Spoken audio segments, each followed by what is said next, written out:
Pemirsa sekalian yang semoga senantiasa dirahmati oleh Allah Subhanahu wa taala.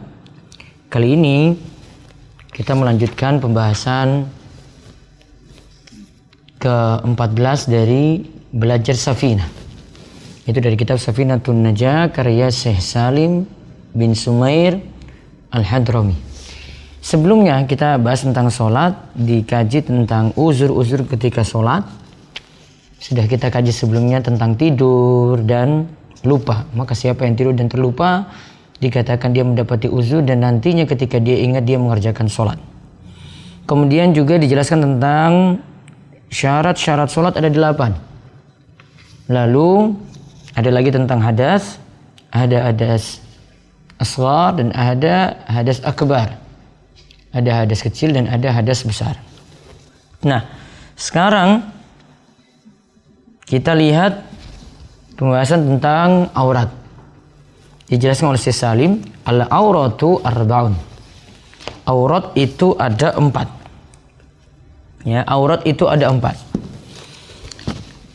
Kita lihat nanti di sini yang dimaksud pembahasan aurat di sini adalah aurat yang kaitannya dengan sholat. Berarti aurat yang diperhatikan ketika sholat.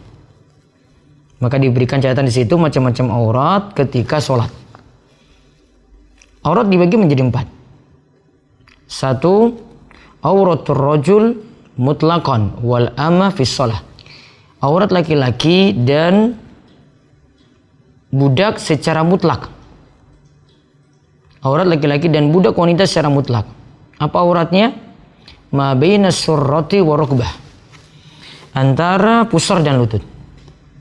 Auratnya adalah antara pusar dan lutut. Kemudian yang kedua, auratul hurrati fis shalah. Aurat wanita merdeka dalam salat. Apa auratnya? Jami'u badaniha masi wal wajhi wal kaffain. Seluruh badannya kecuali wajah dan telapak tangan. Wajah ketika salat dia boleh membukanya, kemudian telapak tangan di sini dia boleh membukanya. Yang lainnya berarti ditutup bagi wanita. Yang ketiga, wa auratul hurrati wal amati indal ajanib. Aurat wanita merdeka dan budak wanita di hadapan laki-laki ajanib yang bukan mahram. Auratnya apa? Jami'ul badan. Seluruh tubuhnya. Maka di sini berikan catatan, ini kalau wanita saat sholat ada di situ lewat laki-laki yang bukan mahram. Ya, dia sedang sholat, kemudian ada laki-laki yang bukan mahram, maka ditutup seluruh tubuhnya, termasuk wajah dan telapak tangannya juga. Karena di sini katakan jami'ul badan. Nah, itu yang dimaksud. Berarti di sini bedakan kalau ada laki-laki dengan tidak ada laki-laki. Kalau ada laki-laki seluruh tubuhnya ditutup, termasuk wajahnya juga. Yang diberikan catatan di situ seluruh badannya, di sini maksudnya termasuk wajahnya juga ditutup. Ini berlaku ketika ada apa? Laki-laki asing. Itu laki-laki yang bukan mahram. Nah, namun kalau tidak ada laki-laki tadi, maka dia boleh membuka wajah dan telapak tangannya. Dan di sini berikan catatan lagi, berarti syariat menutup wajah sudah ada di dalam mazhab Syafi'i pula, karena kita mengkaji di sini kitab mazhab Syafi'i.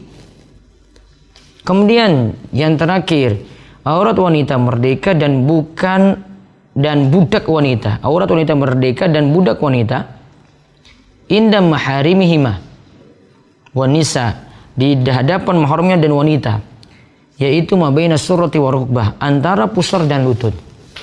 Maka aurat sama wanita itu antara pusar dan lutut, juga dengan budaknya, budak wanitanya, ya, itu antara pusar dan lutut, begitu pula di hadapan mahramnya. Ya, tadi antara pusar dan lutut. Tadi disebutkan aurat wanita merdeka dan budak wanita di hadapan mahram.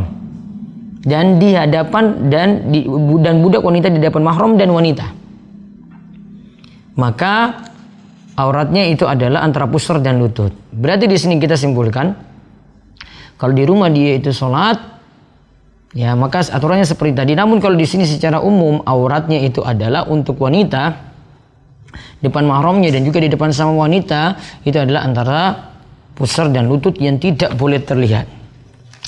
Nah, kalau kita bahas aurat, di sini diberikan catatan apa yang dimasukkan dengan aurat. Aurat itu adalah kullu ma yajibu satruhu aw yahrumu an-nazar ilaih. Segala sesuatu yang wajib ditutup dan tidak boleh dilihat. Saya ulang lagi, segala sesuatu yang wajib ditutup dan tidak boleh dilihat. Berarti memang yang tadi disebutkan antara pusar dan lutut berarti tidak boleh tampakkan. Lalu berikan catatan lagi, apa yang dimaksudkan tadi antara pusar dan lutut? Berarti di atas lututnya, di bawah pusarnya. Berarti antara pusar kelihatan tidak masalah dan lutut kelihatan tidak masalah. Kalau menurut kalimat yang dibawakan oleh Syekh Salim bin Sumair Al-Hadrami tadi. Nah, kemudian apa alasannya kenapa kita itu menutup aurat? Firman Allah dituliskan ayatnya surat Al-A'raf ayat 31. Khudzu zinatakum inda kulli masjidin. Ambillah perhiasan kalian ketika kalian ingin melaksanakan sholat di masjid. Kemudian juga Ibnu Abbas radhiyallahu anhu itu mengatakan al-muradu bihi, yang dimaksudkan dengan mengambil perhiasan kalian itu adalah pakai pakaian ketika sholat. Diriwayatkan juga oleh Imam Tirmizi dan hadisnya itu hasan dari Aisyah radhiyallahu anha, Rasulullah SAW bersabda, la tuqbalu salatul haidhi illa bi khimarin. Tidak diterima salat wanita yang haid sampai dia memakai jilbabnya. Artinya menutup auratnya ketika dia salat. Seluruh tubuhnya ditutup kecuali wajah dan telapak tangannya. Nah, sekarang diberikan catatan, sekarang aurat di luar salat. Kalau aurat laki-laki di luar sholat itu antara pusar dan lutut.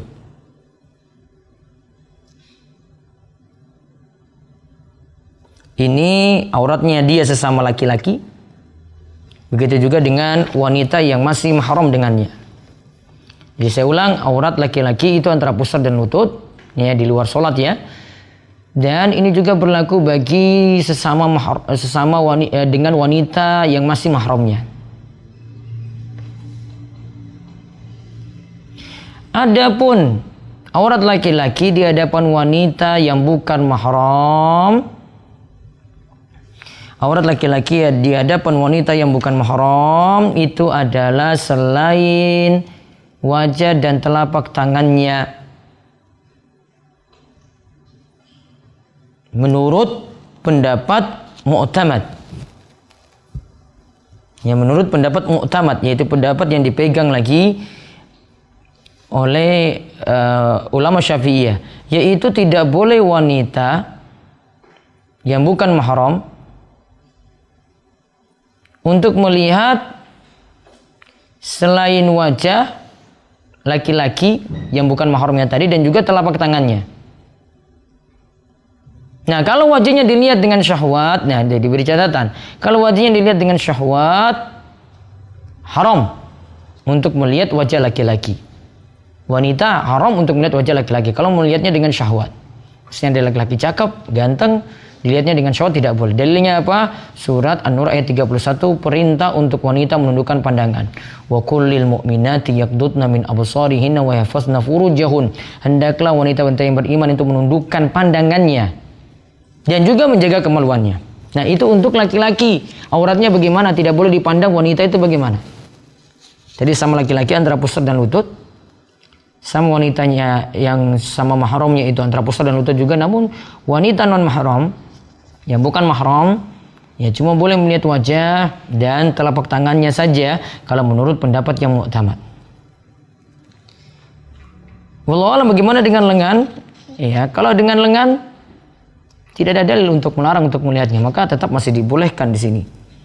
Ya, yang jelas tidak boleh melihatnya anggota-anggota tadi dengan nafsu, itu yang dipentingkan dalam hal ini.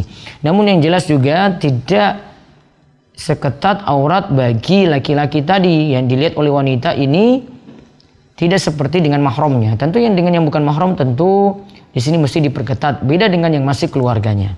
Nah, kemudian aurat wanita di luar sholat itu bagaimana? Kalau sesama wanita, nah ditulis kalau aurat wanita di luar sholat, sesama wanita adalah antara pusar dan lutut. Kemudian rincian yang kedua lagi, Kalau tadi antara sama wanita muslimah itu antara pusar dan lutut. Kemudian yang kedua, dengan wanita kafir, di sini dikatakan oleh Syekh Mustafa Al-Bugha, yaitu sesuatu yang di luar yang boleh ditampakkan secara pakaian dalam rumah ketika bekerja. Maka selain itu tidak diperkenankan wanita kafir untuk melihatnya. Adapun yang ketiga, untuk laki-laki yang bukan mahram, maka aurat wanita itu adalah antara pusar dan lutut. Antara pusar dan lutut. Selama di sini tidak mengundang fitnah. Dalilnya nanti juga adalah surat An-Nur ayat ke-31. Adapun aurat untuk laki-laki yang bukan mahram, wanita tadi hendaklah tidak boleh menampakkan sesuatu di hadapan laki-laki. Seluruh tubuhnya tidak boleh ditampakkan. Ya, kalau dikatakan seluruh tubuhnya itu seluruh badannya, berarti wajah dan telapak tangannya pula. Ini pendapat dalam mazhab Syafi'i berdalil dengan perintah menundukkan pandangan surat An-Nur ayat 30. Maka laki-laki tidak boleh memandang seluruh tubuh wanita, termasuk wajah dan telapak tangannya juga. Nah, ini tandanya di sini, walaupun memang permasalahan di aurat di luar sholat ini para ulama beda pendapat apakah wajah boleh dilihat atau tidak. Yang jelas di sini itu tetap lebih baik untuk ditutup. Namun ya menurut jumhur ulama tidak sampai wajib. Namun kalau kita lihat dari perkataan Syafi'iyah tadi sudah ada di situ. Maka aurat untuk wanita, pertama sesama wanitanya antara pusar dan lutut. Sesama wanita dengan wanita kafir itu selain aurat yang darurat, berarti seperti pakai pakaian di rumah, ditulis seperti itu ya. Kemudian dengan yang bukan, yang dengan yang mahram, wanita dengan yang mahram antara pusar dan lutut. Kemudian aurat wanita dengan laki-laki yang bukan mahram, seluruh tubuhnya tidak boleh dibuka kecuali dalam keadaan darurat. Maka perhatikan nanti ada aurat di dalam sholat yang mesti dijaga. Kemudian ada aurat lagi di luar sholat. Mudah-mudahan dipahami dan Allah berikan taufik dan hidayah kepada kita semuanya. Wabillahi taufik, semoga bermanfaat.